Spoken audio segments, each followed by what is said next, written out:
সাওম এই শব্দটি আরবি, এর অর্থ হলো বিরত থাকা। আর পরিভাষায় সাওম বা সিয়াম বলা হয় সুবহে সাদিক থেকে নিয়ে নিয়ত সহকারে সূর্যাস্ত পর্যন্ত পানাহার এবং স্ত্রীর সম্ভোগ থেকে বিরত থাকা। অর্থাৎ কোরআনে কারীমের ভাষা হলো সুম্মা আতিমুস সিয়ামা ইলাল লাইল, তোমরা রোজাকে রাত পর্যন্ত পরিপূর্ণ করো। অর্থাৎ সুবহে সাদিক থেকে নিয়ে রোজার নিয়ত সহকারে পানাহার এবং স্ত্রীর সাথে মিলন থেকে বিরত থাকতে হবে মাগরিবের আজান পর্যন্ত। এই হলো শরীয়তের ভাষায় এটা কি বলা হয়, রোজা বা সাওম বা সিয়াম। এখন প্রশ্ন হলো, আল্লাহ রাব্বুল আলামিন এই রোজা কাদের উপর আল্লাহ তাআলা ফরজ করেছেন? কোরআনে কারীমের সূরা বাকারা এর 183 নম্বর আয়াতে আল্লাহ তাআলা বলতেছেন, ইয়া আইয়ুহাল্লাযীনা আমানু কুতিবা আলাইকুমুস সিয়াম, হে ঈমানদারগণ, তোমাদের উপর রমজানের রোজাকে ফরজ করা হয়েছে। ইয়া আইয়ুহাল্লাযীনা আমানু কুতিবা আই ফুরিদা, এখানে কুতিবা এর অর্থ হবে ফরজ, অর্থাৎ তোমাদের জন্য রমজানের রোজাকে ফরজ করা হয়েছে। কামা কুতিবা আলাল্লাযীনা মিন ক্বাবলিকুম, যেমনি ভাবে তোমাদের পূর্ববর্তী লোকদের উপরে এই রোজা ফরজ করা হয়েছিল। এই আয়াতে কারিমার তাফসীরের মধ্যে এসেছে পূর্ববর্তী লোকদের বলতে কাদেরকে বোঝানো হয়েছে? বলে সমস্ত নবী রাসূল এবং তাদের যে সকল উম্মত রয়েছে সকল উম্মতদেরকে সম্বোধন করে আল্লাহ তাআলা এই কথাই বলতেছেন, কামা কুতিবা আলাল্লাযীনা মিন ক্বাবলিকুম, ইতিপূর্বে যাদের উপর ফরজ করা হয়েছিল এই রোজা, ঠিক তেমনি ভাবে তোমাদের উপর এই রোজা ফরজ করা হয়েছে। এই মাহে রমাদানের রোজাটা আমাদের আদি পিতা সাইয়েদনা আদম আলাইহিস সালাম থেকে এই রমজানের ধারাবাহিকতা চলে আসছে। আদম আলাইহিস সালাম প্রতি মাসে 13, 14, 15 আইয়ামে 20 রোজা রেখেছেন। হযরত নূহ আলাইহিস সালাম ঈদুল ফিতর, ঈদুল আযহার দিন ছাড়া সর্বসময় রোজা রেখেছেন। হযরত ইব্রাহিম আলাইহিস সালাম, মূসা আলাইহিস সালাম, ঈসা আলাইহিস সালাম সহ বলে 1,24,000 পয়গম্বর আদম আলাইহিস সালাম থেকে শুরু করে হযরত ঈসা আলাইহিস সালাম পর্যন্ত 1,00,000 বা 2,24,000 পয়গম্বর যারা এসেছেন, বলে সমস্ত নবী রাসূল এবং তাদের উম্মতগণ এই রোজাকে, এই সিয়াম তারা পালন করেছেন। তাহলে দুনিয়ার মানুষ যাতে বিচলিত না হয়ে যায়, দুনিয়ার মানুষগুলো যেন মনকে না ঘাবড়ায়, সেজন্য আল্লাহ রাব্বুল আলামিন কোরআনে কারীমের ভাষায় বলতেছেন যে হে আমার বান্দাগণ, তোমাদের উপর এই রোজাকে আমি ফরজ করে দিয়েছি যেমনি ভাবে তোমাদের পূর্ববর্তী লোকদেরকে তাদের উপর ফরজ করা হয়েছিল। আল্লাহ তাআলা বলতেছে, বান্দা তোমাদের জন্য এই রোজার বিধানকে আমি আল্লাহ তাআলা আরো সহজ করে দেব। সুবহানাল্লাহ। আল্লাহ রাব্বুল আলামিন বলেন, আইয়ামান মা'দুদাত,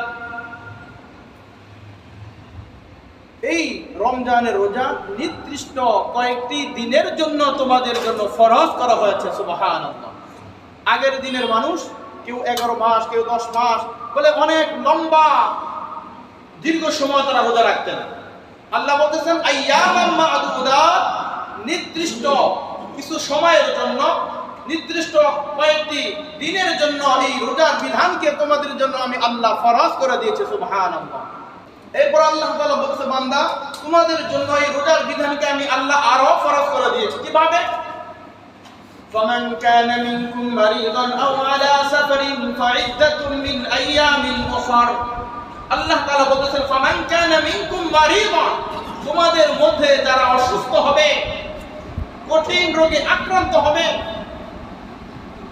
আও আলা সাফারি, এবং যারা সফর অবস্থায় থাকবে। সফর মানে এখান থেকে যদি অল্প কিছুক্ষণ দূরে চলে যায় এটাকে সফর বলে না। সফর বলা হয় শরীয়তের ভাষায়, সফর হলো 48 মাইল যদি দূরে কি অতিক্রম করে তাহলে তাকে বলা হয় মুসাফির। এই মুসাফির অবস্থায় তার জন্য আল্লাহ রোজার বিধানকে সহজ করে দিয়েছেন। মুসাফির তুমি চাইলে এই রোজাগুলো পরে অন্য সময়ও তুমি রাখতে পারবে। তাহলে ফামান কানা মিনকুম মারিদান আও আলা সাফারিন, আল্লাহ বলতেছেন অসুস্থ রোগী, রোগে আক্রান্ত এবং মুসাফির, এই দুই ব্যক্তির জন্য আল্লাহ আরো সহজ করে দিলাম। রমজান ছাড়াও অন্য সময় সুস্থ হওয়ার সাথে সাথেই এই কাজাগুলো তোমরা আদায় করে নেবে। সুবহানাল্লাহ।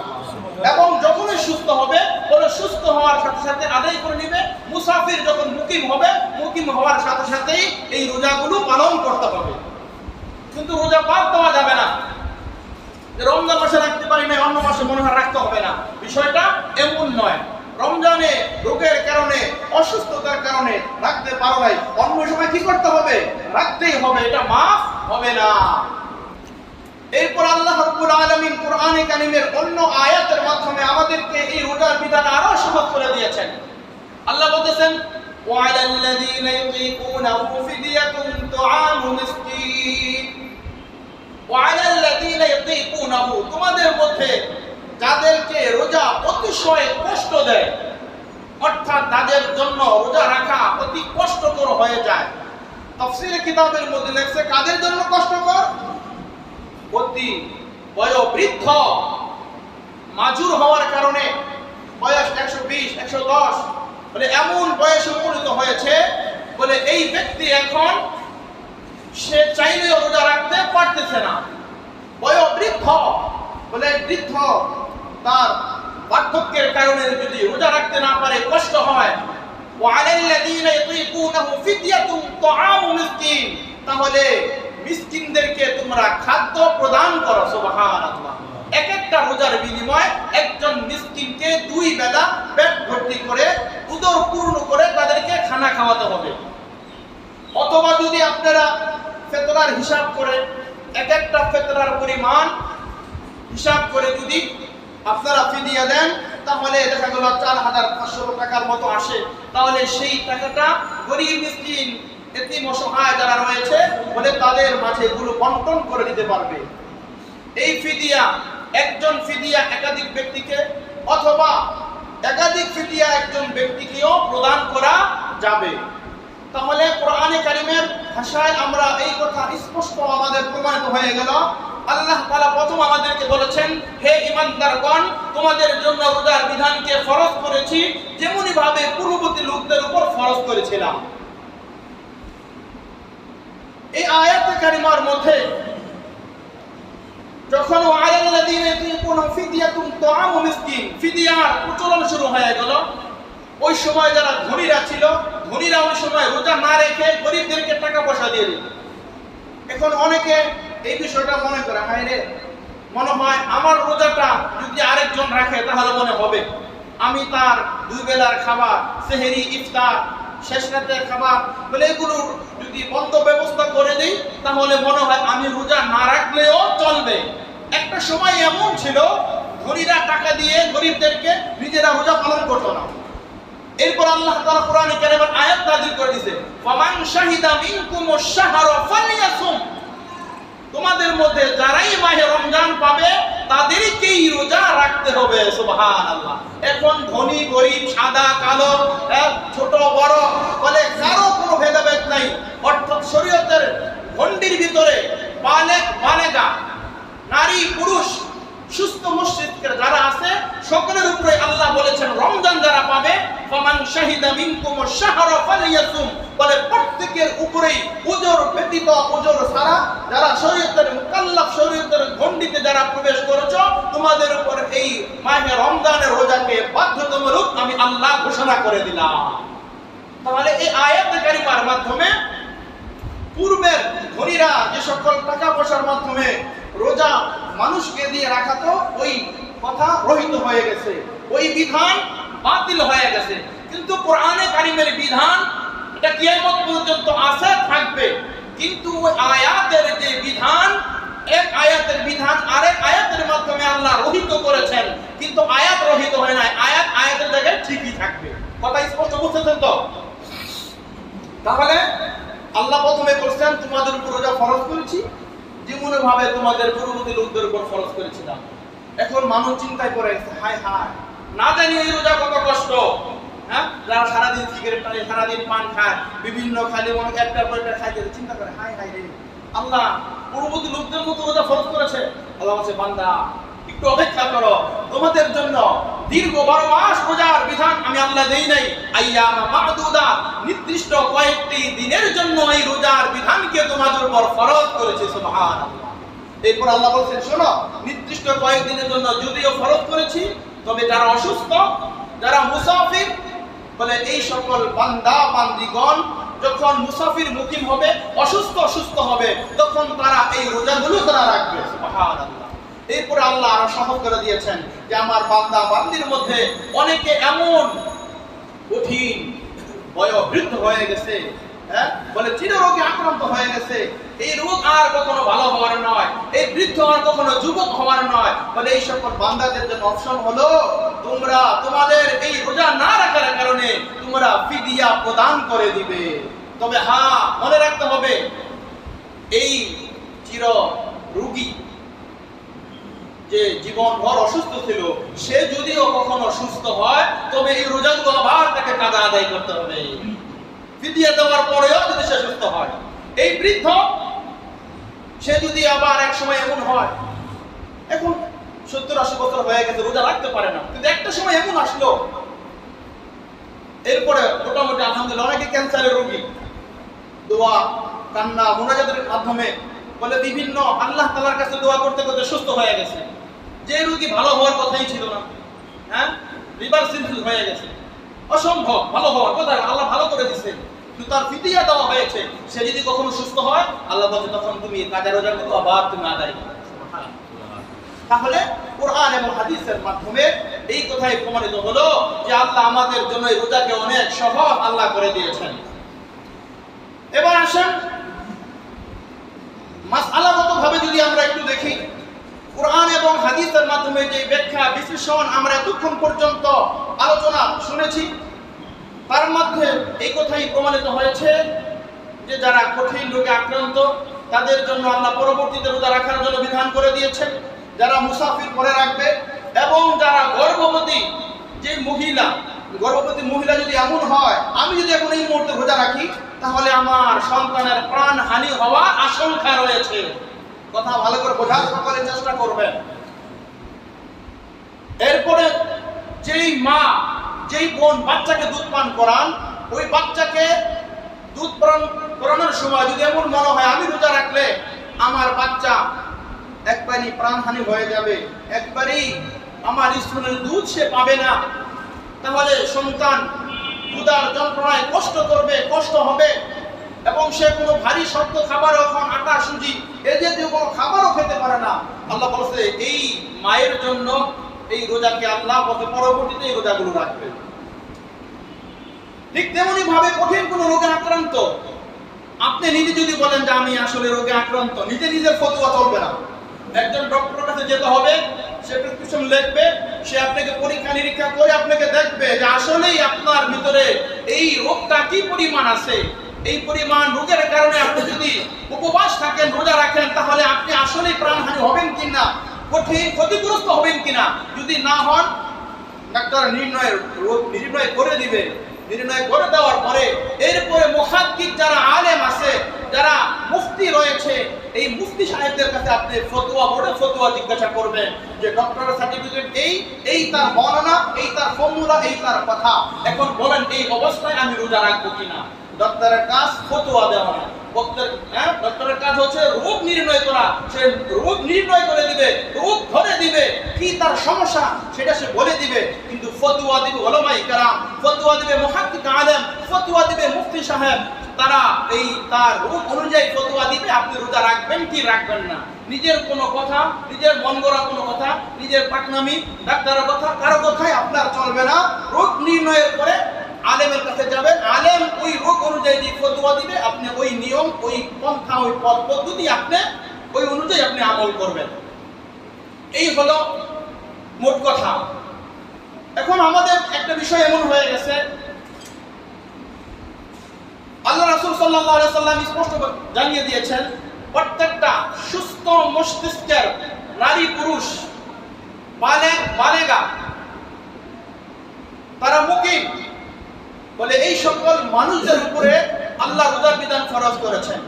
এখন আমরা আমাদের কলিজার টুকরা ছেলে মেয়ে তাদের প্রতি সহানুভূতি, তাদের প্রতি দরদ মায়া আমাদের একদম আবেগ অনেক বেশি। হ্যাঁ, বলে হায় হায় তুমি যদি রোজা রাখো তাহলে তোমার শরীরটা সুখ হয়ে যাবে। আরে মা তুমি সারাদিন কোচিং করো, এখানে যাও ওইখানে যাও, স্কুল করো কলেজ করো, কত তোমারই থাকে, এখন তোমাকে রোজা রাখতে হবে। বলছে না, সে যদি প্রাপ্ত বয়স্ক হয়ে যায়, শরীয়তের ঘণ্টিতে উপনীত হয়, আপনার কোনো এখতিয়ার, আপনার কোনো অধিকার নাই আপনার সন্তান, আপনার মেয়েকে, আপনার ছেলেকে রোজা থেকে আপনি তাদেরকে বিরত রাখবেন।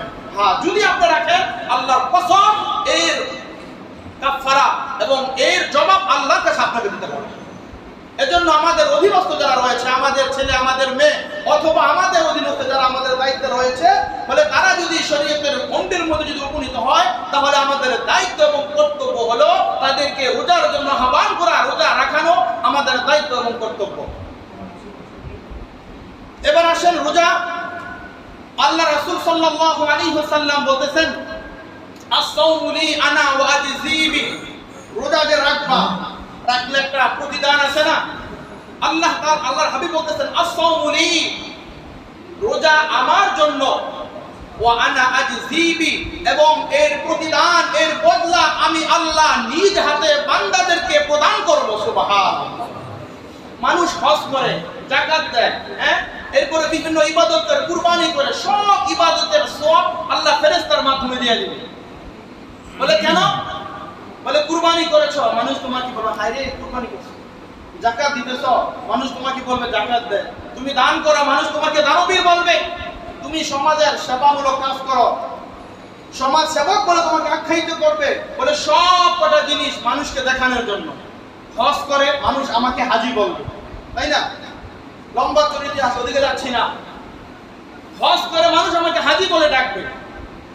নতুন বিবাহ হয়েছে, বিআই সাহেবের আসছে বাসায় বেড়াতে, বলতেছে বৌমা আমার 4 নাম্বার হজের জানামাজটা নিয়ে এসে তো। কি বুঝলেন? আমি 4টা হজ করছি বিআই সাহেব, মনে করে জানতেন মানুষ না, আপনার আত্মীয়তা করতে এমনি। বৌমা 4 নাম্বার হজের জানামাজটা নিয়ে এসো। এই যে সমস্ত ইবাদত মানুষকে দেখানোর জন্য। আল্লাহর হাবিব জনাবে মুহাম্মদ রাসূলুল্লাহ সাল্লাল্লাহু আলাইহি ওয়াসাল্লাম বলেন, আস-সাওমু লি আনা ওয়া আজজি বি, বান্দা রোজা একমাত্র আমার জন্য, পৃথিবীর কোনো মানুষের জন্য না। মানুষ নামাজ পড়ে মানুষকে দেখানোর জন্য, ইবাদত করে মানুষকে দেখানোর জন্য, মানুষ খাদার জন্য ইবাদত করে, গাদার জন্য ইবাদত করে, পৃথিবীর মানব জাতিকে দেখানোর জন্য উদ্দেশ্য, মাকসাদ পুরা করার জন্য ইবাদত করে। কিন্তু রোজা এমন একটা বিষয়, এটা পৃথিবীর কোনো মানুষকে দেখানোর জন্য বান্দা করে না। ঘরের মধ্যে কেউ নাই, আপনি চাইলে পানি খাইতে পারেন না। যারা গ্রামে বসবাস করে, পুকুরে যখন গোসল করে যায়, স্বচ্ছ পানি, হ্যাঁ, একদম স্পষ্ট, আয়নার মতো পরিষ্কার, চাইলে ডুব দিয়ে পানি পান করতে পারে। এতে আমার রবে কেউ নাই, আমি চাইলে পানি পান করতে পারি না। কিন্তু কেন করে না? বলে এটা কোনো মানুষকে দেখানোর জন্য আমার বান্দা করে না, এটা শুধুমাত্র কেবলমাত্র আমি আল্লাহ তাআলাকে রাজি আর খুশি করার জন্য, লিল্লাহিয়াতের জন্য। একমাত্র বান্দা আমার সন্তুষ্টির উদ্দেশ্যে এই রোজা বান্দা রাখে, এই জন্য এই রোজার প্রতিদান আমি আল্লাহ নিজ হাতে বান্দাকে প্রদান করব। সুবহানাল্লাহ। চিন্তা করছেন? আল্লাহ নিজ হাতে এসে, লম্বা চূড়া আলোচনা, ওইদিকে গেলে আজকের আলোচনা আর শেষ হবে না, যে রোজাদারদের প্রতিদান আল্লাহ কিভাবে দিবেন। আল্লাহর আরশবাহী 4 জন ফেরেশতা আল্লাহর এই 4 পায়ার, এই পায়া ধরে মৌমাছি যেমন গুনগুন আওয়াজ করে, বলে এইভাবে ভ্রমরের মতো আওয়াজ করে, মধু যেমন আরোহণ করার সময় আওয়াজ করে, বলে গুনগুন করে আওয়াজ করে আল্লাহ তাআলা আরশে আজিম থেকে নামবে। রোজাদারদের এখানে রোজাদাররা আল্লাহ তাআলাকে দেখে বেহুশ হয়ে যাবে। এরপর আল্লাহ রাব্বুল আলামিন বলে, তোমরা বিচলিত হয়ো না, চিন্তা করিও না। বলে শোনো, আমি আজ এসেছি তোমাদেরকে এই রোজার প্রতিদান দেওয়ার জন্য। সুবহানাল্লাহ। রোজাদারদেরকে আল্লাহ তাআলা সর্বপ্রথম নুন নামক এক মাছ আছে, ওই মাছের কলিজা দ্বারা আল্লাহ তাআলা এই রোজাদারদেরকে সর্বপ্রথম তাদেরকে নাস্তা পরিবেশন করবে। সুবহানাল্লাহ। এই মাছটা কত বড়! আর এই মাছ নুন নামক মাছ, এই মাছের মাথার উপরে একটা ষাঁড়, একটা গাভী সেখানে দাঁড়িয়ে আছে। তাফসীরে ইবনে কাসিরের মধ্যে আছে, অনেক লম্বা চূড়া ইতিহাস, ওইদিকে যেতে চাচ্ছে না আমি। তো বলতেছিলাম, যখন এই হাদিস আল্লাহ রাসূল বর্ণনা করলেন, সাথে সাথে আল্লাহ রাসূল বলতেছেন আস-সাওমু জান্নাহ, আস-সাওমু জান্নাতুন মিনান নার। আল্লাহর হাবিব বলতেছেন, ও আমার সাহাবীরা, রোজা হলো জাহান্নাম থেকে বাঁচার ডাল স্বরূপ। মা লাম ইয়াখরিকহা, তোমরা কেউ এই ডালকে ভেঙে ফেলো না। আগে বলছে যে আল্লাহ বলছে এই রোজা আমার জন্য, এই প্রতিদান আমি আল্লাহ নিজে দিব। এই কথার উপরে আল্লাহ হাবিব বলতেন, ও আমার উম্মত, এই রোজাটা তোমরা যে রাখতেছো, একটা প্রতিবন্ধক সৃষ্টি করে দিবে। সুবহানাল্লাহ। মা লাম ইয়াখরিকহা, মানে এই ডালকে, জাহান্নামের এই ডালকে তোমরা ভেঙে ফেলো না। সাহাবায়ে কেরাম আরজ করলো, ইয়া রাসূলুল্লাহ, ইয়া হাবিবাল্লাহ, এই রোজা জাহান্নাম থেকে বাঁচার ঢাল স্বরূপ, এই রোজাকে আমরা কিভাবে ভেঙে ফেলবো? তখন আল্লাহ রাসূল বলেন, সাহাবীরা রে, এই রোজা অবস্থায় যদি তোমরা কারো গীবত করো, কারো শিকায়াত করো, কারো উপরে জুলুম অত্যাচার করো, বিভিন্ন অশ্লীল কাজে লিপ্ত হয়ে যাও, তাহলে তোমাদের এই জাহান্নামের এই প্রতিবন্ধকের যে ডাল রয়েছে, এই ডালটা বলে ছিদ্র হয়ে যাবে, টুকরা টুকরা হয়ে যাবে, ভেঙে চুরমার হয়ে যাবে। তখন এই রোজা তোমাকে জাহান্নাম থেকে মুক্তি দিতে পারবে না। রোজা আর হুজুর কোনো কাম নাই, অফিস নাই, আদালত নাই, কিছু নাই। রমজান মাস এই একের পরে এক বসে খালি দেশের খালি চ্যানেল খালি ঘুরাইতেছেন। হ্যাঁ, ঘন্টার পর ঘন্টা আপনি নাটক দেখতেছেন, বিভিন্ন আপনি বিভিন্ন খবর, বিভিন্ন কিছু আপনি দেখতেছেন, যেগুলো শরীয়ত আপনাকে সাপোর্ট করে না। মানে এগুলো দেখার কারণে যখন আপনার রোজা হালকা হয়ে যায়। আল্লাহ রাসূল সাল্লাল্লাহু আলাইহি ওয়াসাল্লাম বলেছেন, এক মহিলা আল্লাহ রাসূলের কাছে আসছে, ইয়া রাসূলুল্লাহ, আমার বমির অনেক ভাব হচ্ছে। তার সামনে একটা পেয়ালা দিছে, পেয়ালা দেওয়ার পরে বমি করছে, যে তাজা তাজা গোশত তার গলা থেকে বমির সাথে বের হয়েছে। আল্লাহ রাসূল বললেন, পেয়ালার মধ্যে গোশত, তুমি কি আজকে রাতে কোনো সেহরি খেয়েছো? বলে, ইয়া রাসূলুল্লাহ, আজকে রাতে কোনো সেহরি আমি খাই নাই। বল, তুমি কি কারো গীবত করেছো? মহিলা চুপ। দ্বিতীয়বার জিজ্ঞাসা করবে, ইয়া রাসূলুল্লাহ, হ্যাঁ, আমি আমার ভাইয়ের গীবত করেছি। বলে, তুমি রাতের বেলা সেহরিতে গোশত খাও নাই, কিন্তু তুমি এই গীবত করার কারণে, বলে তোমার গীবত করা মানে হলো মৃত্যু ভাইয়ের গোশত খাওয়ার সমতুল্য। এই গীবত করার কারণে তোমার গলায় এখন এই মৃত্যু ভাইয়ের গোশতের টুকরা বের হয়েছে। এজন্য গীবত অনেক মারাত্মক বিষয়। এজন্য আল্লাহ রাসূল বলতেছে যে রোজাটা যেহেতু রাখতেছো, তাহলে এমন ভাবে রোজা রাখবে যে তোমার রোজাটা যেন কোনো ত্রুটিপূর্ণ না হয়, ত্রুটিযুক্ত না হয়, ত্রুটি মুক্ত, গুনাহ মুক্ত, যেভাবে আল্লাহ এবং তার হাবিব চেয়েছেন এই আমলটা, ওইভাবেই যেন এই রোজাটা তোমরা রাখো। সুবহানাল্লাহ। যদি ওইভাবে রাখতে পারি, তাহলে আল্লাহর হাবিব বলেছেন এই রোজা তোমাকে জাহান্নাম থেকে তোমাকে মুক্তি দিবে, জাহান্নাম থেকে প্রতিবন্ধকতা সৃষ্টি করবে। সুবহানাল্লাহ। আল্লাহু আকবার কবীরা। এবার তো এই শাবান মাসের ফি আখিরিল ইয়াউম, শাবান মাসের সর্বশেষ তারিখে আল্লাহ রাসূল সাল্লাল্লাহু আলাইহি ওয়াসাল্লাম সাহাবায়ে কেরামকে লম্বা এক ভাষণ দিয়েছেন। তাদেরকে উদ্দেশ্য করে লম্বা এক তাদেরকে নসিহত করেছেন। কি নসিহত করেছেন? হযরত সালমান ফারসি রাদিয়াল্লাহু তাআলা আনহু হাদিস বর্ণনা করেন এভাবে, আল্লাহ পয়গম্বর সাল্লাল্লাহু আলাইহি ওয়াসাল্লাম বলেছেন, ইয়া আইয়ুহান নাস কদ আযাল্লাকুম শাহরুন আযীমুন, হে মানব জাতি, তোমাদের নিকট এমন এক মাস আগমন করেছে, যেই মাস অন্য মাসের চাইতে অনেক সুমহান। সুবহানাল্লাহ। এই মাস অনেক বরকতপূর্ণ মাস। বলে কেমন? বলে এই শাবান মাসের 29তম তারিখ যাওয়ার পরেই যখন রমজানের চাঁদ উদিত হয়, প্রথম রাত্রেই আল্লাহ তাআলা এই মাসের জন্য বেহেশত থেকে আল্লাহ সারাটি বছর সুসজ্জিত করে সাজাইতে থাকে। সুবহানাল্লাহ। সুদীর্ঘ 11টি মাস পর্যন্ত আল্লাহ তাআলা এই রমজান মাসকে সুন্দর করে সাজায়, মুমিনের জন্য, রোজাদারদের জন্য আল্লাহ সাজাইতে থাকে। সুবহানাল্লাহ। এরপরে এই মাস সাজানোর পরে রমজানের প্রথম রজনীতে জান্নাতের তলদেশ থেকে এমন এক সুবাতাস, সুমধুর বাতাস ভেসে আসে, বলে তার ওই বাতাসে জান্নাতের একটা গাছ যার নাম হলো সাজরাই তুবা। এই সাজরাই তুবার গাছ, এই গাছের বৃক্ষ, পাতা, পল্লব, ডালপালা, শাখা প্রশাখা একটার সাথে আরেকটা মিউজিক্যাল সাউন্ড যেমন বাজতে থাকে, বলে জান্নাতের সুবাসে বলে ওই গাছের পাতাগুলো হেলতে দুলতে থাকবে সুবহানাল্লাহ, এবং জান্নাতের কড়াগুলো নড়তে থাকবে। এই জান্নাতের এই সুমধুর কণ্ঠের আওয়াজ, এই বাতাস শোনার পরে সুন্দর ডাগর বিশিষ্ট জান্নাতের হুরগণ তখন প্রথম আসমানে জান্নাতে এসে পৌঁছায় দেয় সুবহানাল্লাহ।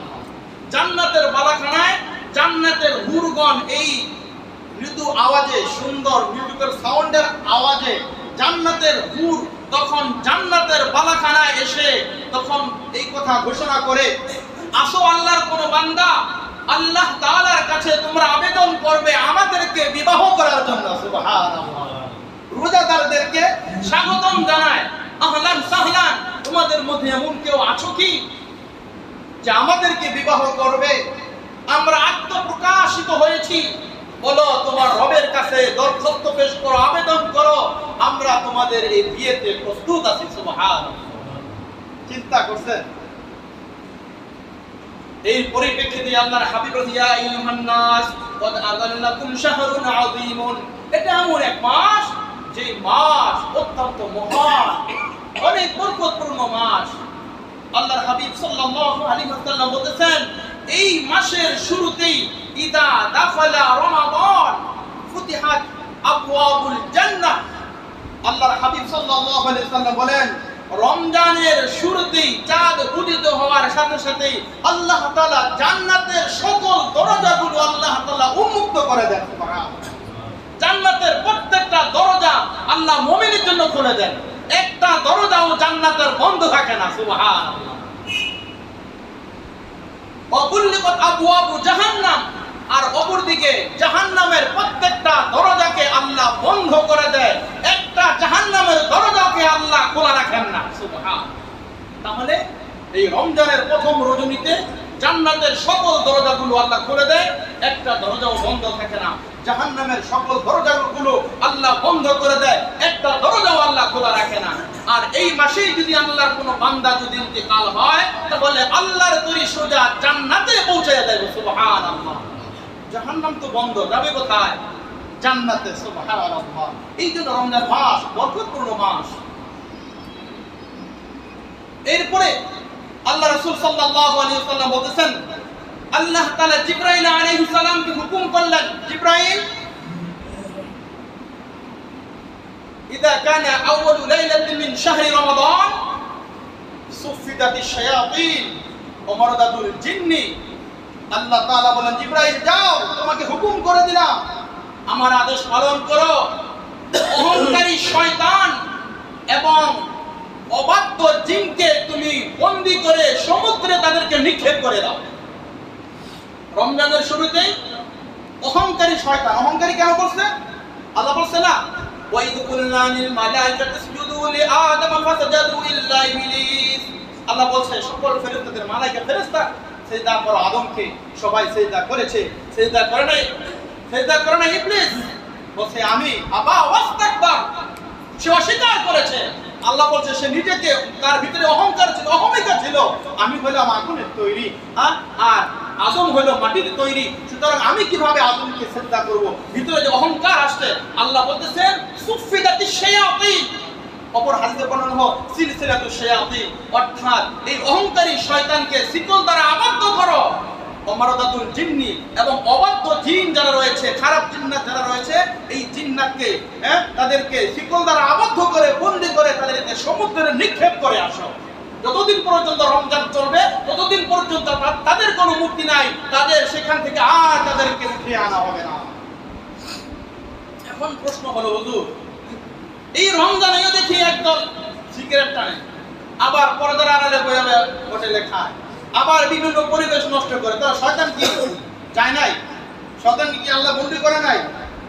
হ্যাঁ, এই কথার উত্তর হলো যে যখন একটা গাছের ডালের মধ্যে একটা পাখি বসা থাকে, পাখি যখন শিকার করার জন্য শিকারী যখন তীর নিক্ষেপ করে, তখন পাখিটা উড়াল দিয়ে চলে যায়। যাওয়ার পরে দেখেন অনেক সময় পর্যন্ত ওই ডালটা হেলাধুলা করে, ডালটা হেলতে থাকে, নড়তে থাকে, তার একটা প্রভাব অনেকক্ষণ পর্যন্ত থাকে। খেয়াল করবেন, কোনো পাখি যখন গাছের ডাল থেকে বের হয়ে যায়, আল্লাহ রাসূল বলতেছে যে যদিও অহংকারী শয়তান এবং মরদুদ শয়তান এবং অবাধ্য জিনকে যদিও বন্দী করা হয়, তাদেরকে আটকিয়ে রাখা হয়, তবুও তারা যে চলে যায়। এই 11 মাস তাদেরকে যে একটা অস্বস্তা দিয়েছে, ওই একটা ভাব, একটা প্রভাব তার ভিতরে, অনেকের ভিতরে এই রমজানেও সেই কাজটা করে।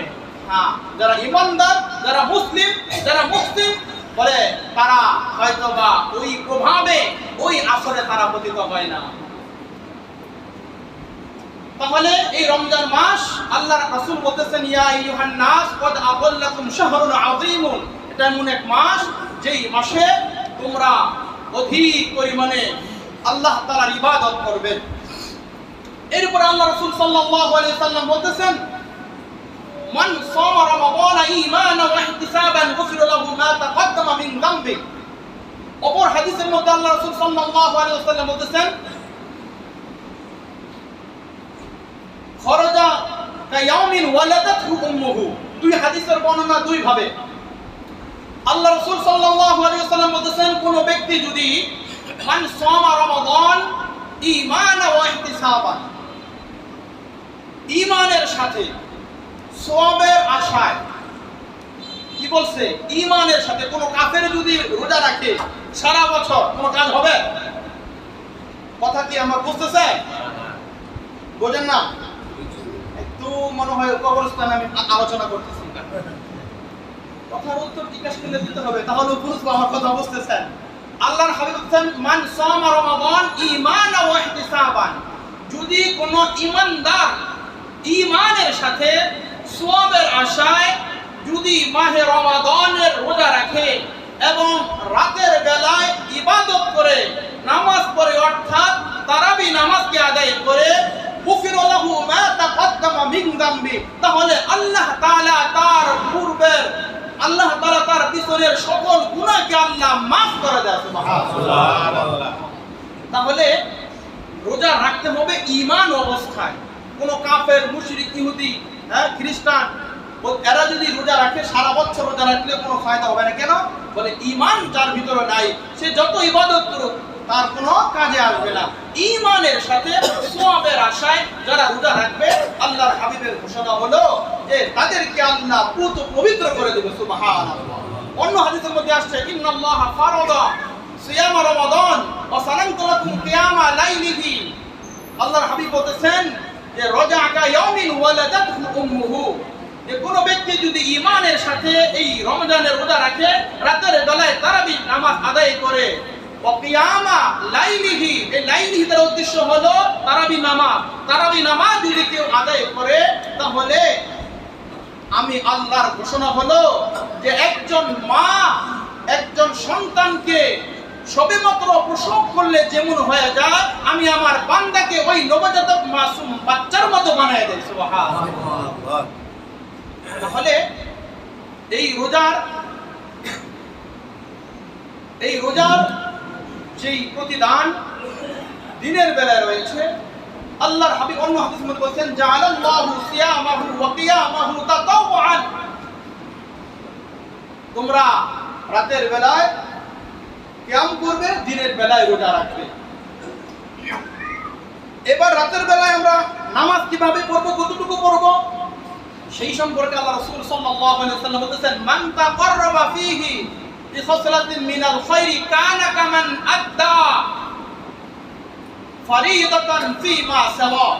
কোন ব্যক্তি যদি এই মাহে রমাদান মাসে আল্লাহ তাআলার সন্তুষ্টি লাভে যত্নবান হয়ে একটি সৎকর্ম করে, অর্থাৎ একটি নফল আদায় করে, তাহলে অন্য মাসে একটি ফরজ আদায়ের সমপরিমাণ সওয়াব আমি আল্লাহ তার আমলনামার মধ্যে দান করে দেব। সুবহানাল্লাহ। ওমান আদ্দা ফারিদাতান কানা কামান আদ্দা 70 ফারিদাতান ফিমা সাওয়া।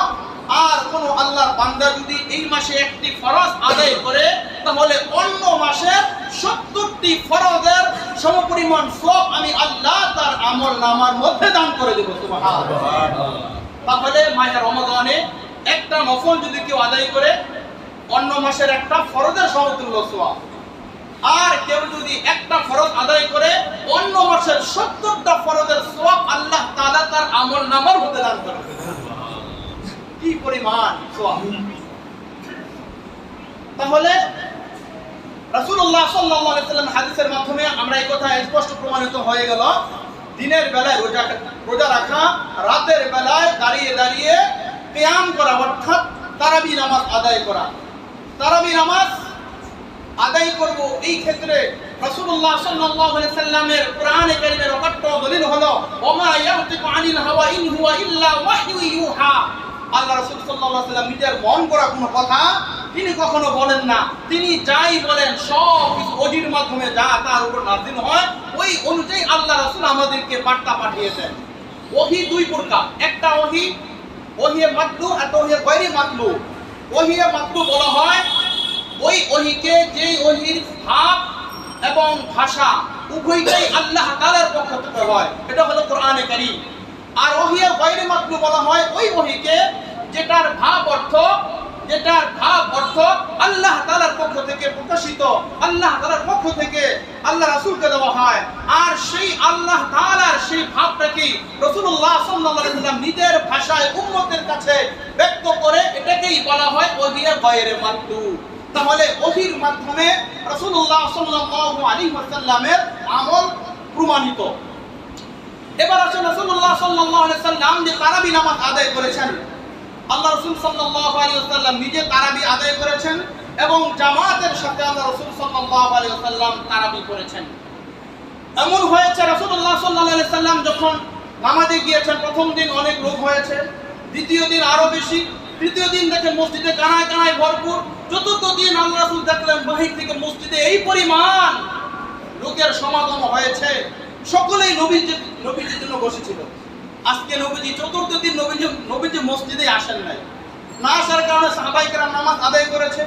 ফজর নামাজের পর আল্লাহ রাসূল লম্বা এক ভাষণ দিলেন, বলেন সাহাবীরা রে, তোমরা গতকালকে রাতে এখানে এসেছো, আমি তোমাদের সব খবর জেনেছি, আমি তোমাদেরকে দেখেছি, তবে গত রাতে আমি এজন্যই মসজিদে আসি নাই, যদি আমি গতকালকেও আসতাম তাহলে আমার ভয় হয় যে এই তারাবি নামাজ সুন্নতে মুআক্কাদা এটা অধিক পরিমাণে আমি যদি এরকম দলবদ্ধভাবে জামাত দিয়ে যদি আদায় করি তাহলে হয়তোবা আমার উপর এটা ফরজ হয়ে যায় কিনা, যদি ফরজ হয়ে যায় তাহলে আমার উম্মতের উপরে এই বিধানকে ওয়াজিব করে দেওয়া হবে। এই জন্য গত রাত্রে আমি তোমাদের এই জনমানবের সমাগম দেখার পরেও গতকালকে আমি আসি নাই, এই জন্য আমি আল্লাহ রাসূল বিরত দিয়েছি। কিন্তু হযরত সাহাবায়ে কেরাম রাদিয়াল্লাহু তাআলা আজমাইন তারা নিয়মিত এই সুন্নাতে মুআক্কাদা তারা তারাবি করেছেন। তো তারাবি নামাজ আল্লাহ রাসূল সাল্লাল্লাহু আলাইহি ওয়াসাল্লাম থেকে প্রমাণিত, নবী নিজে পড়েছেন, জামাতে পড়েছেন, দলবদ্ধভাবে পড়েছেন। এরপরে আল্লাহ রাসূল বলতেছেন যে এই যে তারাবি নামাজে 20 রাকাত, এই 20 রাকাতের ক্ষেত্রে খলিফাতুল মুসলিমিন হযরত ওমর ইবনে খাত্তাব রাদিয়াল্লাহু তাআলা আনহু, আমিরুল মুমিনিন যাকে বলা হয়, আল্লাহ রাসূল সাল্লাল্লাহু আলাইহি ওয়াসাল্লাম বলেন আলাইকুম বিসুন্নতি ওয়া সুন্নাতিল খুলাফা'ir রাশিদিন আল মাহদিয়্যিন। আল্লাহ রাসূল বলেন যে আলাইকুম বিসুন্নতি ওয়া সুন্নাতিল খুলাফা'ir রাশিদিন আল মাহদিয়্যিন, বলে আমার খুলাফায়ে রাশিদিন যারা রয়েছে তাদের যে আমল, তাদের যে সুন্নাত, বলে এই খুলাফায়ে রাশিদিনের আমল বলে তোমরা দাঁত দিয়ে কামড়ে আঁকড়ে ধরো, তারা যে আমল করেছে তোমরাও সেই আমল করো। সুবহানাল্লাহ। তাহলে আমিরুল মুমিনিন মুসলিম জাহানের দ্বিতীয় খলিফা হযরত ওমর ইবনে খাত্তাব রাদিয়াল্লাহু তাআলা আনহুর জামানা থেকে 20 রাকাত তারাবির কথা অগণিত অসংখ্য হাদিসের প্রমাণ রয়েছে এবং ফুকাহায়ে কেরাম ইমামে আযম ইমাম আবু হানিফা রাহমাতুল্লাহ আলাইহি সহ ওর বিভিন্ন ফুকাহায়ে কেরামের অভিমত এটাই তারাবি নামাজ হলো 20 রাকাত। এখন আমার প্রশ্ন হলো যে যদি আমরা 8 রাকাত নামাজ পড়ি তাহলে আল্লাহ রাসূল সাল্লাল্লাহু আলাইহি ওয়াসাল্লাম যে 20 রাকাতের কথা বলেছেন, এখানে দুইটা কথা ভালো করে বোঝার চেষ্টা একটু আমরা করব। এক নাম্বার হলো ইতিপূর্বে যে আলোচনা আমরা করেছি, রমজানে একটা নফল আদায় করলে অন্য মাসের একটা ফরজের সমতুল্য, একটা ফরজ আদায় করলে অন্য মাসের 70টা ফরজের সমতুল্য। সুবহানাল্লাহ। এখন তারাবি নামাজ যদি 8 রাকাত আমরা পড়ি, তাহলে বাকি রইল কত রাকাত? 12 রাকাত। তো 12 রাকাত যদি আমরা সুন্নতে মুআক্কাদাও যদি আমরা ছেড়ে দেই, তাহলে কতগুলো ছেড়ে দিলাম? আর এতগুলো 12 রাকাত যদি সুন্নতে মুআক্কাদা আমরা আদায় করি, তাহলে অন্য মাসের কি পরিমাণ নওয়াফল নফল ইবাদতের প্রতিদান সওয়াব আমার আল্লাহ আমাদের আমলনামার মধ্যে লিখে দিবে, এটা কোনো কল্পনাও করা যায় না। সুবহানাল্লাহ। এই হলো এক বিষয়। দ্বিতীয় নম্বর বিষয়, মনে করেন দুই বন্ধু মিলে শান্তিনগর বাজারে গিয়েছে। এক বন্ধু জানে এই পণ্য, এই বস্তুটার দাম 8 টাকা, আর এক বন্ধু জানে এই জিনিসটার দাম হচ্ছে 20 টাকা। এখন 8 টাকার যে বন্ধু বলছে, ভাই আমাকে এই জিনিসটা দেন। দেওয়ার পরে সে পকেট থেকে বের করে 8 টাকা দিল। বলে, ভাই আমার এই পণ্য, এই জিনিসের দাম তো 20 টাকা, আপনি 8 টাকা দিলেন। বলে, ভাই আমার কাছে তো 8 টাকা নাই। ভাই 8 টাকা যদি আপনি 20 টাকা না দিতে পারেন, তাহলে তো আপনাকে এই পণ্য, এই বস্তুটা আমি আপনাকে দিতে পারবো না, আপনার কাছে নাই। এখন কি করবে? তার বাড়িতে ফিরে আসতে হবে। আর যেই বন্ধু 20 টাকা নিয়ে গেছে, চিন্তা করলো ভাই এই পণ্যের দাম কত? 20 টাকা। তো সে তখন কি করলো? 20 টাকা দিয়ে দিল। 20 টাকা দিয়ে দিল, কারণ সে জানে যে এটার মূল্য 20 টাকা রয়েছে। এখন ওই যে 8 টাকার যে ভাই, সেই ভাই কিন্তু আর 20 টাকা দিয়ে ওই জিনিসটা ক্রয় করে আনার সুযোগ, অপশন তার নাই, ছিল না। ঠিক আল্লাহ, আমি খুব সংক্ষিপ্ত বলতেছি, ঠিক আল্লাহ রাব্বুল আলামিনের কাছে যখন আমরা যাব, আল্লাহর হাবিব আল্লাহ তাআলা যখন বলবে, আমার বান্দা, আমার হাবিব তো ঘোষণা করেছে যেই ব্যক্তি দিনের বেলায় রোজা রাখবে, রাতের বেলায় তারাবি নামাজ আদায় করবে, ওই তারাবি আদায় করলে আমি আল্লাহ তাকে এই রাতের তারাবির বিনিময়ে আমি আল্লাহ তাকে ক্ষমার ঘোষণা করেছি, দাও আমার 20 রাকাত নামাজ দাও, যে ইবাদতের কথা ছিল দাও। তখন যদি আমরা নেন, আমি 8 রাকাত নিয়েছি, আল্লাহ বলে 12 রাকাত কোথায়? 12 রাকাত না দিলে তোমার ক্ষমার ঘোষণা নাই। তাহলে আপনি 8 রাকাত কোথায় পাবেন?